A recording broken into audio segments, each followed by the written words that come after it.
And we back. It's your boy Big Ish, and always with me is the homie. It's your guy, Irwin. Thank you for tuning in again. This is the second episode. It's going to be a little bit different from the first one. We're going to do a prediction show for the WWE Network special. It's coming up this Saturday called WWE Super Show-Down. I'm excited about this one, Ish. How about you? I am too. And I'm really excited to see it this weekend because there's a few matches that I'm really geeked on right now. Yeah, there's a few matches that I'm very excited about too, and I'm actually excited to see what your take is on a lot of these right now. I think we might be split down the middle. We might agree on some. So let's get into this right now. So the first match that we have listed is for the Cruiserweight Championship. It's Cedric Alexander versus the biggest cruiserweight I've ever seen, Buddy Murphy, the hometown boy. And side note, there's no way that Buddy Murphy is 200 pounds. Absolutely no way. Hey, man. It just is what it is, dog. It is what it is. If he feels 200 pounds, he is 200 pounds, bro. This is the world of sports entertainment. And I'm going to go ahead and give my prediction on this one. I think they're going to give it to the hometown hero on this one, since they're in the world down under over in Australia, and that's where Buddy Murphy's from. He's going to have the hometown crowd on this side. And Cedric Alexander has had, and correct me if I'm wrong, he's had the title since WrestleMania? Yeah, he's had the title since WrestleMania. And he's done a really good job with this feud as far as, and with being a title holder for the past 6 months or so. So I think it's time to add a little bit of new blood into this title picture and put the strap on Buddy Murphy. What do you think, Ish? Well, unfortunately, on this one, we will have to agree. Okay. And I say that because they are in Melbourne, hometown boys, so they are going to gin up the crowd with that. They really going to play up to Buddy Murphy, and I think this will be a quick title. I think he's going to have to give up the strap again real soon. I feel like this is going to be like he wins Super Showdown, but then in like 3 205 Live episodes, he's giving it back up. Because what you're saying is reinvigorate the feud, and to do that, Cedric Alexander needs something because he's already at the top. So they're wearing their welcome out on what he can do at the top, really. So they need something to happen, and that's why at Super Showdown, Buddy Murphy gonna come out on top. Maybe even maybe Cedric calls in his rematch clause at the Crown Jewel. Maybe, man, maybe. I'm excited. It should be good cruiserweight wrestling. Both these guys are very, very good. So first one we are even on. So we're choosing Buddy Murphy to take the cruiserweight strap for 205 Live. And the next match that I have on my list, it is the New Day, who are the current SmackDown Tag Team Champions, versus The Bar. We don't set the bar, we are the bar. So, I like the fact that they are an actual tag team. You know, the way that The Bar started off, they were like, kind of thrown together, and then now they've actually come and been a pretty good tag team. And the New Day have had this title. They've been pretty much the staple of the tag team division over on SmackDown for a while. But they just got the titles back, though. Yeah, they just got the titles back. Where was it? What was the last? They just won them back on a random SmackDown like a few weeks back. Yeah, so with this one, I don't see, and I'm going to make my prediction right now. I think the New Day are going to retain these titles. Only because The Bar just they have a lot of momentum going, and I feel like they've had singles wins over the past couple weeks over Big E and Kofi Kingston. So I feel like the New Day is going to have to come up on this one, and they're probably better to keep the title. What do you think, Ish? Nah, this is where we're going to split. I think The Bar gets this. Because of the last few weeks, the build-up they've been doing with The Bar, picked up 2 single wins on them so far. And I'm excited to see who they're going to put in against The Bar. Right. Because they've been flipping it up. They've been switching it up. Like Big E was wearing the strap tonight with Kofi, and Xavier Woods wasn't. So who are they going to throw in? Are they going to keep the team that won it which was Xavier Woods and Kofi Kingston, or are they going to interchange one of them with Big E? But either way it goes, I think the bar takes it because they've been building up too much momentum these last few weeks. Mm-hmm. And I think the crowd really hates them right now, which is even better. They got booed tonight for what they did to Mr. Bootiesworth, and I don't like it. But I think they're gonna get the straps Saturday, bro. Sweet. So we're split on this one. So let's do another prediction.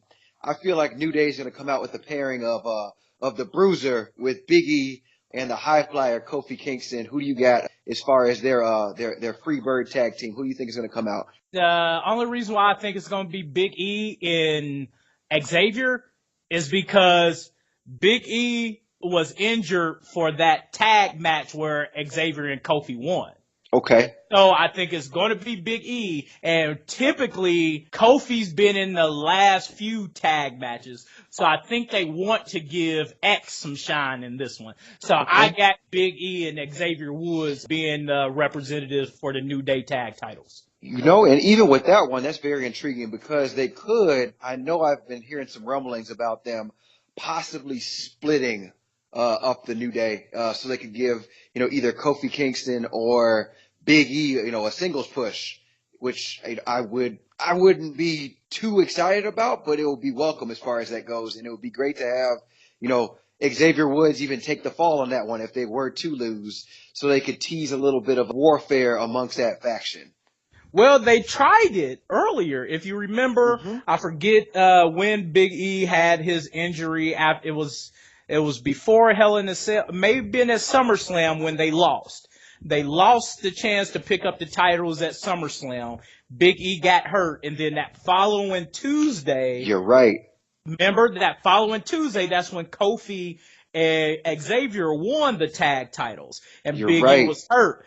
That's when the heel turn should have happened right there and push Big E as a singles contender. And what he should have did was came out and whooped up on somebody in a contenders match. Boom. And there goes the start of your push. So now if they do it, Sheamus in the bar is going to win because otherwise there's no reason to break up the New Day. Uh-oh. If they don't lose the straps, then it's business as usual. It's booty power with the booty-os. Very well articulated. So with that, we're still split. I still feel like the New Day is going to come out with this one just so we can have some more tag team antics. But, we'll see what happens on Saturday. I guess we can move along from that one to something that I'm not too overly excited about, only because I don't think they've been using these stars correctly, especially Asuka in this one. So we've got the Iconics versus Naomi, the Glow, and Asuka, which they had an entertaining get together on SmackDown last week. But I still feel like, as far as this match goes, and the Iconics are also from Australia as well too. So with this one, I'm going to defer to you. I'm going to let you make your pick first. Who do you got between Naomi and Asuka and the Iconics? The Empress and the Glow, bro. And that's first off, I ain't going to hold y'all listeners. I'm going to tell y'all straight up and down what it is. I dislike the Iconics. I don't like them. It's not a in-ring or a technical thing. It's just their personalities that are written for them annoys me. Very annoying. I want them to lose. And if there was a hometown team to lose, it would be the Iconics. Because there's not a big draw like that, or at least in my eyes they aren't. So you got the Empress and Naomi. You think that team wouldn't be the better win? That's who I got. I think they dropped because the Melbourne crowd is going to be running all high after Buddy's win over Cedric. The crowd's going to be on high. The Iconics going to come out with their shtick, making stupid jokes. They going to get in the ring against Asuka. And they going to have a good match. But I got the Glow and the Empress. Now, what about you, bro? Sweet, Matt. I'm going to go with you on this one. I got the Empress and the Glow, or the Glowing Empress, or whatever they choose to call it. And they need to build Asuka back up. I really think they lost something magical when they had her lose. When they had her lose to Charlotte, and after that, she just has been kind of they wasted the streak. And when you think about it, she won the first ever Women's Royal Rumble, and had all this steam, and they've just done nothing with her. So I feel like this should be where they start to build her back up. And I don't think a good team to have it is the Iconics, because they are, they're a lower card team to me. Again, their personality is annoying. I'm not a huge fan of their shtick, and I think that this would be good to elevate the Empress right there. And I like Naomi. She's personable.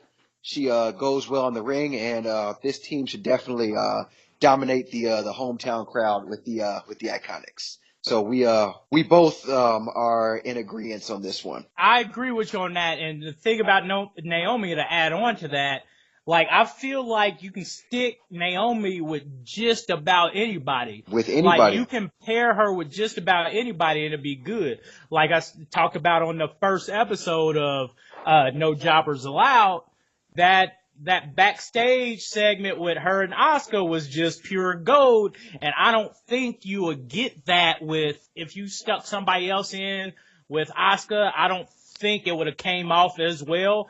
I think Naomi is just that good in the ring, getting out. Her personality is great. And I just hate the Iconics. So we're going to keep moving, bro. So we both disagree with we both agree with hating the Iconics. We both also agree with the winning of the glowing Empress, or whatever they want that tag team to be called. The Empress in the Glow. That's what I call it. Empress in the Glow. Empress in the Glow. So, that's probably one of the ones I'm not excited for. So we can actually move on. I actually am. Anytime you see Asuka in action, she's really good. She's always good to watch, even with that trash Carmella match because of Ellsworth. That crap sucked. But Asuka and Carmella's match before that was just pure gold. So anytime you get a chance to watch Asuka, you always gotta watch it and never underestimate a match with Asuka in it. Yeah, it's just the Iconics are dragging this one down for me, man. I can't even. I'm excited to see. I'm not excited about it, but they put the Iconics in there because they're Australian, bro. Come on. You that have to. should be a draw. Yeah, you can't have a show or you can't have a hometown show like that. That's like coming to Chicago and not featuring Chicago's own Aiden English, or coming to Chicago and not featuring Mustafa Ali. So, sorry, I love my city. Had to throw us in there. All right, so we'll move that along. Thank you for letting me get my thing in right there. So then this is another match that I'm iffy about the pairing on the face side, but I think the heels have been golden on Raw, and that's Kevin Owens and Elias versus Bobby Lashley and John Cena. So, that was so weird of a pairing to me, because where have John Cena been? And that could be my ignorance for not keeping up with John Cena, because I can't see him. See what I did there? That was terrible. I'm just messing with y'all. That was very punny. That was very punny-ish. But I'm just saying, like, that was a real out of left field pairing. And what promotion has really been done on that? So with this one, like with John Cena, rather, what promotion has been done, and why was the pairing with Bobby Lashley? It's just a weird one for me. My bad, bro. Go ahead. No. It's super weird. You got to get it out. So with this one, John Cena has actually been in China filming a movie for the past couple months. So I think that they just need it. So, and it goes without saying, you don't need to promote anything with John Cena on it. John Cena is one of those once-in-a-generation time stars. It's like if you just put Stone Cold Steve Austin on this, or if you put The Rock on this, or you put The Undertaker on this. He's not a star that needs any promotion. So I think, they need to add a little bit of star power to it. They just added John Cena to this. And Bobby Lashley, I think, they're trying to elevate him as one of those upper mid-card stars, which is why, they're having him face off against such great heels as Elias and Kevin Owens. So I think that's the reason for pairing John Cena with Bobby Lashley, just like, we were talking about last week, where, Bobby Lashley's personality really doesn't show through. So they had to team him with somebody larger than life, to get that reaction, to get the fans on that team side. And Kevin Owens and Elias have been absolute gold for the past 2 weeks. I love this. Well, I hate Kevin Owens, but I get what you're saying. Everything you're saying about John Cena's star power and how they trying to bring Bobby Lashley up and elevate his tier level is perfectly fine. The only thing I'm saying is, as a fan, And as a viewer of wrestling, where was the setup to this? There is it's none. Just John Cena in there is none. But, I mean, they've been setting it up with Leo Rush and Bobby Lashley. So yeah, but with the Kevin Owens to Elias, Bobby Lashley been beefing with Elias and Kevin Owens, but why is John Cena in this? Like, that's what I'm saying. If he would have just did like maybe one thing on Raw where it makes sense, like he came out to just, show his face, talk to the crowd, and then Elias or Kevin Owens ruined it, then that would make a lot more sense. But I haven't seen him, literally, no pun intended, just once that would have made this make sense. But like I said, I ain't gonna drag on this topic, but I'm just saying, I get it. I'm still gonna watch it. I like John Cena, but they shoehorned him into this when they could have been a little bit more subtle, like have him come shoot a promo if he had the time, have Kevin Owens or Elias ruin it, and that's why he's beefing with one of them, and then Bobby Lashley was beefing with the other one, so why not put them both together? Very well articulated. I get it on that one. But, I mean, even Kevin Owens kind of made he put John Cena in it. He pulled a connection to it back on Raw a couple weeks ago when he was on the Kevin Owens show, or when it was the Kevin Owens and Elias show. He made a reference to how he beat John Cena on his first night on the roster. And I get what you're saying. There's no real build up as far as John Cena goes. But as far as for business goes, they had to put John Cena on this somehow, some way. And I think this is a good way of inserting him in. To give Bobby Lashley the rub, and hopefully Leo Rush gets to make this trip over there. And this is a great team, and I'm going to give the win to John Cena and Bobby Lashley, only because they've been doing such great heel and face work with Bobby Lashley, and Lashley really needs this win to kind of elevate him a little bit. Who do you think's going to win? I gotta agree with you because, it's John Cena. Why put John Cena in a match to just lose? Maybe a single match put his opponent over, but not in a tag match. No, and John Cena's trying to elevate his tag partner. So John Cena's put plenty of people over. I think he's in that stage in his career where he can come in and do what he wants, and I think he's going to win this time. So we both agree on this one. So we. But side note, bro. Yep. Side note, I think Leo Rush has a big interference in it, like a tax KO off the side of the ring, which allows them to get the upper hand. So I'm really looking forward to hoping for a Leo Rush interference that gets them over and gets them the match. So we agree on that. I got Bobby Lashley and JC taking it. Yeah.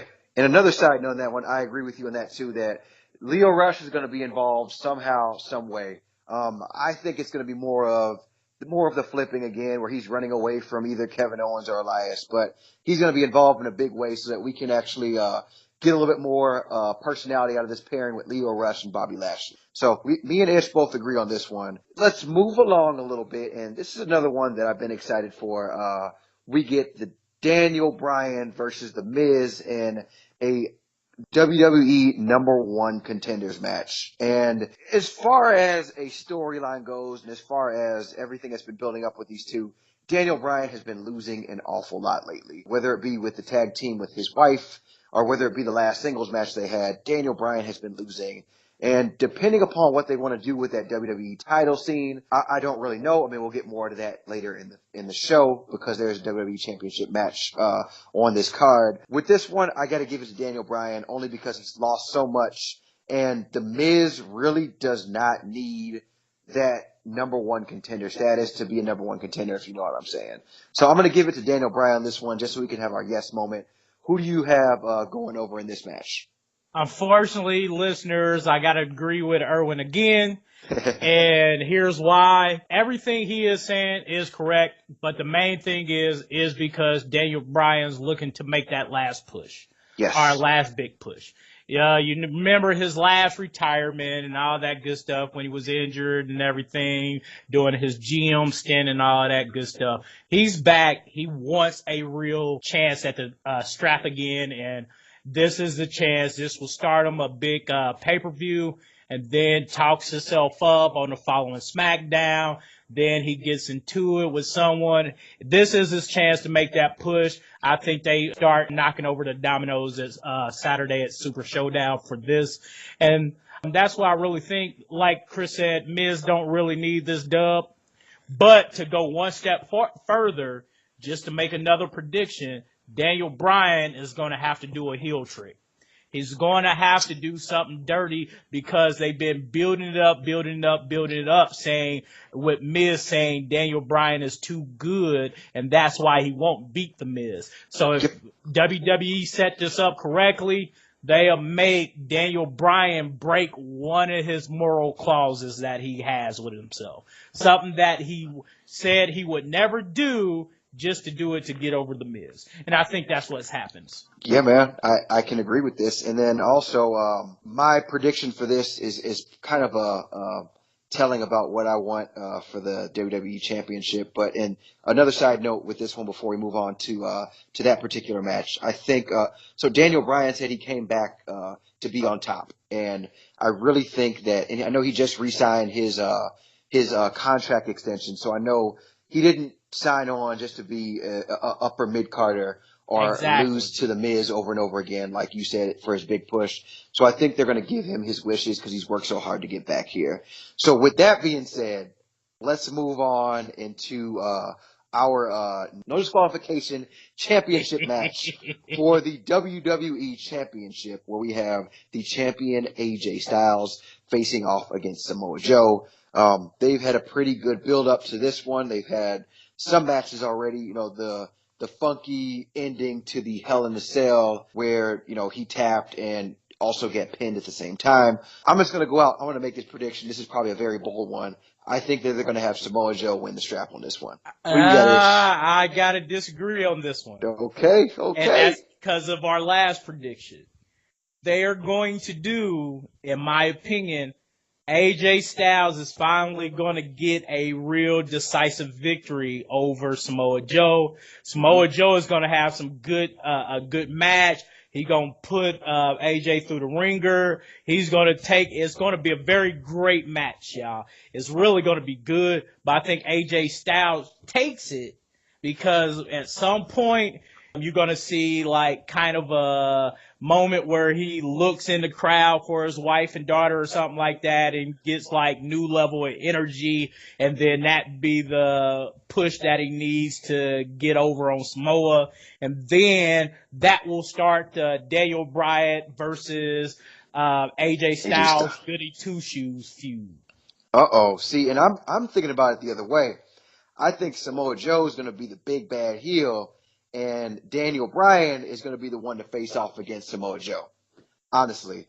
And I think that's going to eventually lead down the road to Daniel Bryan taking the strap off Samoa Joe. And then down the line, we're going to have a WrestleMania feud where The Miz comes back up somehow, some way. And it's going to set up for a WWE Championship match at WrestleMania or at the Royal Rumble or something like that, where it's Daniel Bryan and The Miz at the highest level. So I think the next program they're going to have, and I love AJ as champion. He's at the point where he doesn't really need the belt. I think he deserves the belt for how good he works and how day in and day out he's always the best, and he's always the carrier that blue brand is the house that AJ Styles built. But I think we need to shake this up a little bit. We've seen him at the top for 300 plus days.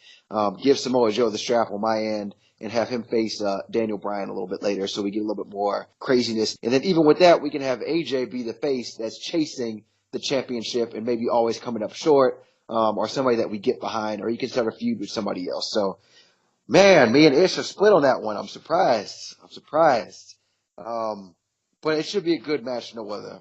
So then Hear me out, bro. Hear me out. Okay. I gotta disagree. This is what's gonna happen. AJ's gonna win.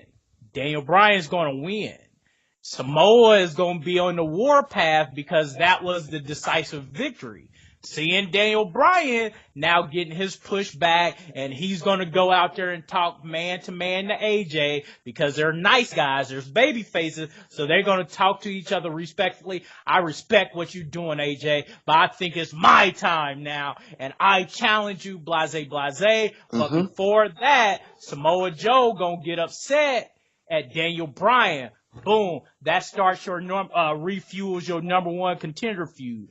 Do a few matches. Daniel Bryan finally beat Samoa Joe, and then they set up for a big climactic matchup with AJ Styles versus Daniel Bryan, because it doesn't necessarily need to be a heel versus heel strap match. It can be two very good baby faces, and I think that's what they're going to do. I think we see Daniel Bryan versus Samoa Joe, because Samoa Joe going to be on the warpath, and Daniel Bryan going to say, you know what, I haven't been liking your antics, especially messing with someone's family, and then boom, they going to start getting into it, and then and I think AJ, you're going to see AJ drop off a little bit. We ain't going to see AJ after Super Showdown a lot.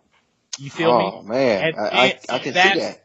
And that's why Samoa Joe is going to pick up the feud with Daniel Bryan until it all comes to a head. Daniel Bryan beats Samoa Joe, and then that's what's going to set up the head-on collision with AJ and Daniel Bryan. And Bryan. Daniel Bryan takes a strap. Okay, I mean, that's one way to look at it. I disagree on that, but this is what this show is about, agreeing to disagree and just loving wrestling, good old wrestling. So with that one, we spent a little bit of time on that, so we'll move on to, one I'm super excited for. We got Charlotte versus the champion, Conor McGregor. I keep on making that mistake. We got Becky Lynch.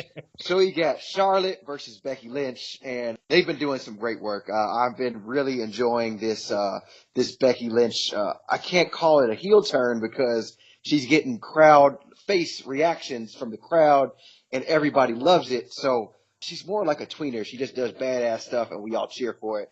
You can't hate her because she's very deserving of it.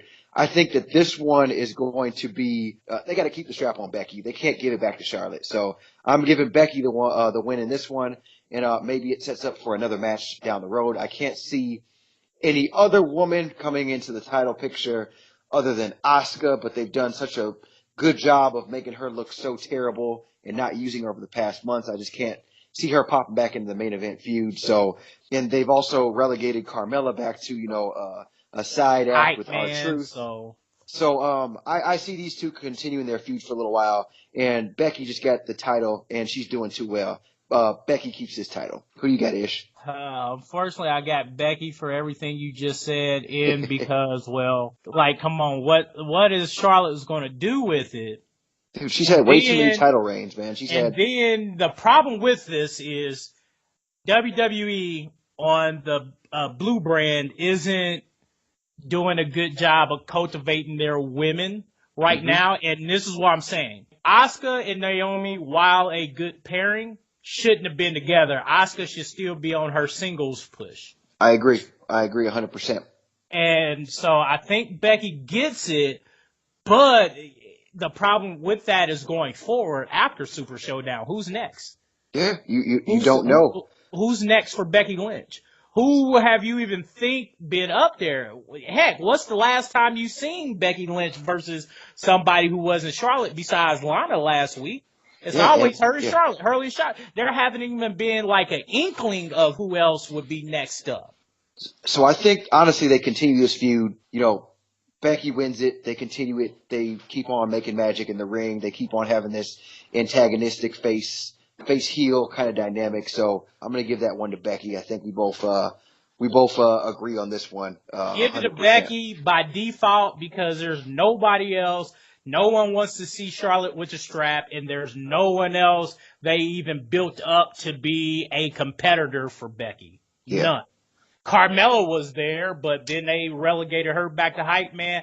Asuka was there, and then they put her in tag instead of being a singles competitor. Like, why isn't Sonya doing any more? Why isn't, Mandy Rose doing anything? Nothing, man. What's her name? Sonya Deville. Yeah, why aren't they doing anything in singles matches? Why is everything these women have to be together? Why aren't you doing bigger pushes? There's nothing next. So Becky got to keep the strap just so they have a reason to keep fighting each other. Definitely. That's it. Because they aren't building a legitimate women's single competitor. They just aren't. Not at all. And also at the same time, I'm huge on people who deserve it, but Charlotte has had way too many title reigns. Way too many title reigns. I feel like she's 6 times women's champion or something along those lines. It's too much. The fans aren't buying her with the belt. Becky just got it. There's nobody next in line. Yeah, we're going to keep the strap on Becky for this one. And then, you know what, Ish? I'm going to let you introduce this next one. So we got, Ronda Rousey and the Bellas versus who? You know who it is, bro. Who Just is say it. Just say it. Say it for him. You say it so much better than me. I'm gonna give you the honors. Say it one time for him, bro. So it's the Riot Squad, or as why ain't you putting respect on their name, bro? Or as it says, the Canker Sisters, ma'am. Canker Sisters versus the Bellas and Ronda Rousey. Put some respect on their name, bro. So I'll give them more respect on this one. I apologize, but you just say it so much better than me, so I figured I'd give you those honors. The Riot Squad, baby, we out here. Let's go. Dude, he's rocking with the Riot Squad hardcore. With this one, honestly, you got to give it to at least for me, you got to give it to Ronda Rousey and the Bella Twins, only because that's where all the star power is. Ronda Rousey's not going to lose to these cats over here. Who do you got, Ishmael? No, I got Riot Squad all day. You rocking with it, man. Ruby Riott was great. Lost on Monday, but we'll get into that on the actual review podcast later this week. Yep. But looked good in that match.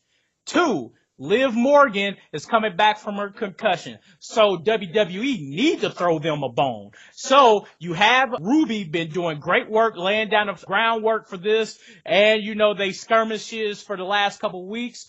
Ronda, this is not a strap match. So it doesn't matter about her star power in this one. It's a matter of who's the crowd want. I think the crowd wants the Riot Squad to win. That's why I got the Riot over Bella Twins and Ronda Rousey, so that way they can get better storylines in the next coming week. And I bet after Super Showdown, at least one single match and another tag team match is going to come out of this and go on to Women's Evolution coming later on in October. Okay, so that's your setup on that one. So hear me out on this one. First of all, as far as star power, this is WWE's one of their biggest network specials that they're going to have on the network. They got this new star who they're grooming to be like we should say, like their name of their pay-per-view, the crown jewel in the women's division, which is Ronda Rousey. They're not going to have their quote-unquote biggest star that they're trying to build up and their biggest star as far as mainstream media lose on the biggest platform where you have all these eyes watching. So I think that they're going to have Ronda Rousey get the win on this one. And hear me out on this one. I feel like they're going to do some kind of, I don't know if it's going to be a heel turn, but this is going to be a setup to somehow in this match, they're going to have it to where they're going to set up a championship match against Nikki Bella against Ronda Rousey at Women's Evolution. I don't see it that way. I feel like they got to do it. Who else is Ronda Rousey going to face at Evolution? I don't know, bro. At least I don't know yet. But cause I know it's not going to be Alexa Bliss because she versus Trish Stratus. She versus Trish Stratus. Anybody else they bring in? I don't think they're going to give the rematch to Nia Jax. Absolutely But not. I don't know, bro. But even still, what would be a better way to set up that Nikki Bella and Ronda Rousey than Nikki being the reason why they lose at Super Showdown, and then that turns into a feud between the Bella and Ronda Rousey. If you want to go that way, why wouldn't that be the way they set it up? You know what? That's good. Who I'm rocking with. Hand down, man down. I'm with my Riot Squad, the Canker Sisters. We out here, gang, gang. I like that. I like that you rocking with the Riot Squad over there. And the only reason that I'm really picking them, like if it's a random Raw or a random house show, I definitely would have them. They'd be teasing, this turn at this point. But I feel like they can't have Ronda lose on the biggest stage. She has to keep her pay-per-view victories up there when all the eyes are watching it. So me and But Ish are. it's not a singles match though, bro. That's True. what I'm saying. It's not a singles match. If you want to make Riot Squad a legitimate stable of top tier women, which they need more of in the first place on Raw, then you make it so they win this Saturday. Because Rhonda isn't losing anything that she can't get back. I don't think Rhonda's losing at all. I don't think that star power takes a hit in a 6-woman tag match. They want Rhonda. Different. I don't know, bro. They want Rhonda to end standing tall. They want Rhonda to get the pin, and then maybe even after they get the pin, Nikki Bella goes ahead and hits her, and then that's when they do the turn with that one. But in my opinion, I don't see Rhonda losing. I don't see it. We'll talk more about this after the show. Yes. How about we talk more about this after the show and see who's right? Because I really do disagree with you. Shout out to the Riot Squad. Liv Morgan, I hope you feeling better. We out here. Gang, gang. Let's go to the next one, Chris. I think the only thing we agree about is we hope Liv Morgan gets better after her concussion that she experienced a couple weeks ago on Raw. So get better, Liv Morgan. We will move on to, again, this is the official name they're going off of, the Dogs of War, Braun Strowman, Dolph Ziggler, and Drew McIntyre, and I forgot to add the tag team champions, Dolph Ziggler and Drew McIntyre, versus The Shield, Roman Reigns, your Universal Champion, Seth Rollins, your Intercontinental Champion, and Dean Ambrose. With this one, I really can't tell you who is going to win in this one or what it's going to do. So, Ish, you take a stab at this one. Who do you think is going to win? It's hard to say, and this isn't a no disqualifications match. Nope. So I don't think a clear winner is going to come out of it. Really don't. I think something's going to happen so they can keep the feud going. They won't lose. Or, you know what? Scrap all that I just said. It will be a disqualification. Dean Ambrose, Drew McIntyre turn heel on both of their groups and then forms a new power. Well, no, because Drew McIntyre and Ziggler still got the straps. They get the straps, man. They still got the straps. So scrap that, part 2. So part 3, I just got to edit in some sort of disqualification. Good match all around. I don't think there's a winner on this one. Yeah, and so, like you said, they've been teasing this whole Dean Ambrose turning on the Shield. One of each are going to form something new. It's on the Shield side, it's got to be Dean, and then it's got to be Ziggler or Drew McIntyre on the dog side. That's a good assumption. So I feel like just because this is an international audience, I feel like they're going to give the win. I'm going to go ahead and pick the Shield to win just for shits and giggles on this one. For an international side, when you got the Irish Psycho on the other side? But the more star power is on the side of with Roman Reigns, Seth Rollins, and Dean Ambrose because they are an established faction. That's true. I give you that. I feel like, again, nobody loses in this one. I feel like it's going to be a great match. Everybody in this match is a solid worker. I do agree with you, though, not necessarily that they need to form a stable, but I feel like Drew McIntyre is in line for a push. He went through NXT and had some great classic matches in NXT. Unfortunately, he injured his bicep. He tore his bicep. They called him up to Raw and eventually put him in this tag team with Dolph Ziggler, which he's done great. I feel like, they can, eventually they need to break him off. Right now, as far as one of my favorites, Drew McIntyre is up there. If you haven't seen some of his stuff in NXT, go back and watch it on the WWE Network. Everybody, all our listeners, Ish also, just for argument's sake, or not for argument's sake, I think we're going to have the Shield win just because it's going to be, more eyes on the product. They need their bigger stars, or the stars they want to look bigger, win on this one. And the Shield reunion tour has been pretty good as far as this goes. They got to give it to the Shield on this one.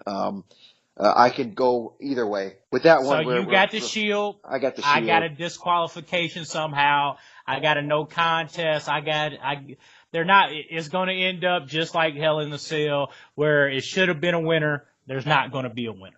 Okay. All right. We can look forward to see what's happening on this one. And then our final advertised match as of right now, I mean, card is always subject to change, so there could be some more matches added. But our last and final match is a throwback from the Attitude Era, if I've seen one.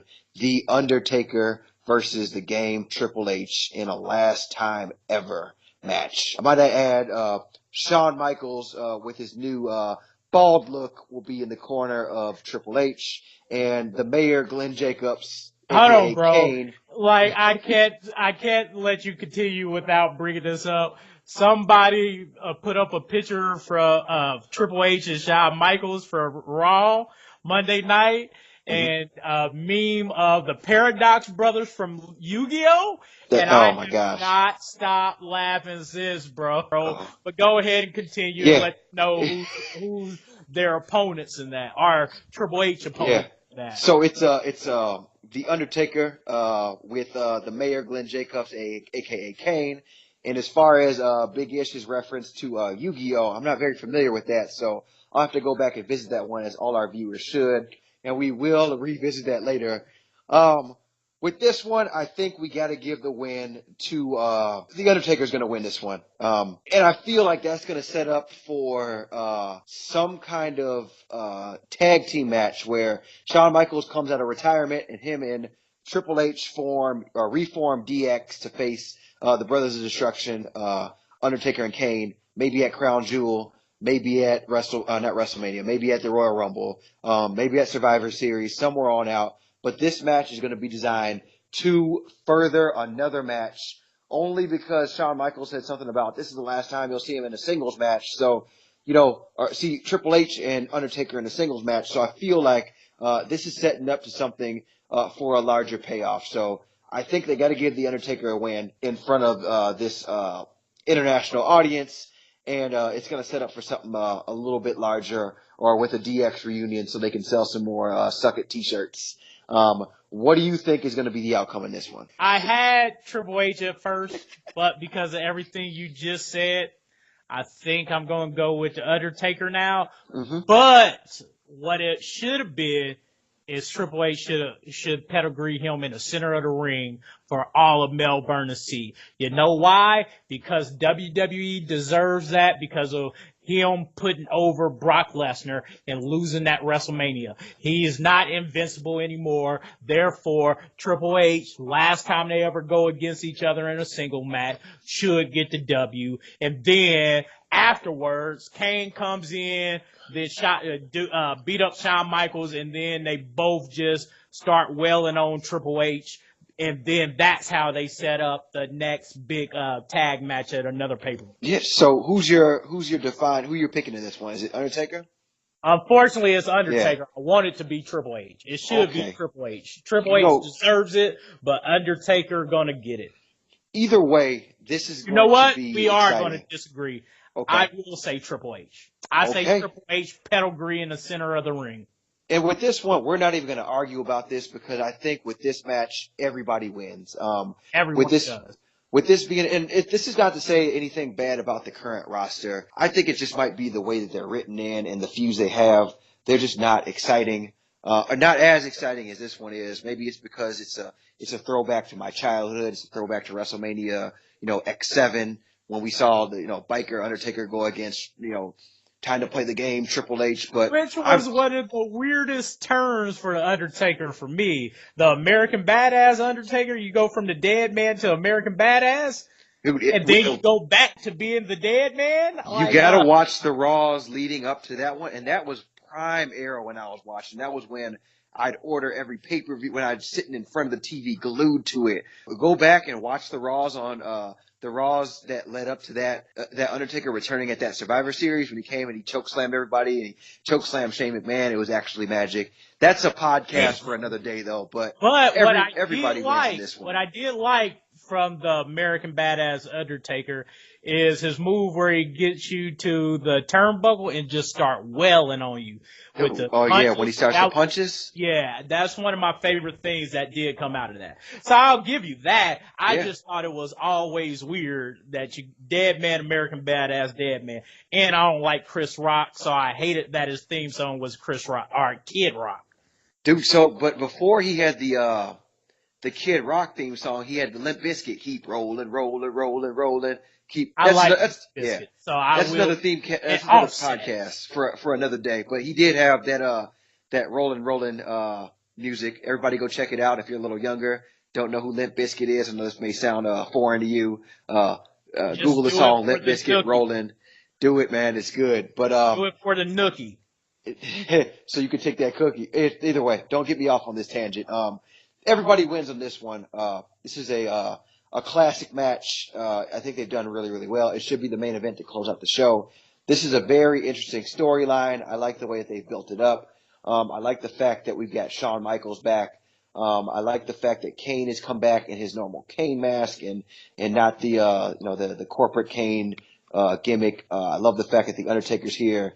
I don't like this particular Kane mask, but like I said, we're going on long, but I do not like this particular Kane mask. Listeners, you can hate me for it or love me for it. I don't know. Just tell me how you feel about this Kane mask. Kind of like the Big Red Machine era Kane mask. So that's just me with the sleeve when he first came back. When he first came. Bearer. Yeah, that was the best version. It's your brother. Yeah.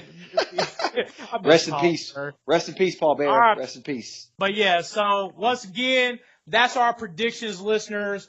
Why don't you like and subscribe down below and tell us if you think we right, you think we wrong, you don't know. We just don't care. Just put it down. We like to see your feedback. Yep. Just go ahead and let them know who you are once again, bro. Yep. This is your boy Irwin. And again, like Ish said, please, like, comment, subscribe, follow us on Twitter at PodcastNJA. We like to do a lot of talking over there. So, it's your boy Irwin, and I guess we out, Ish. We out. It's your boy Big Ish. See you next time.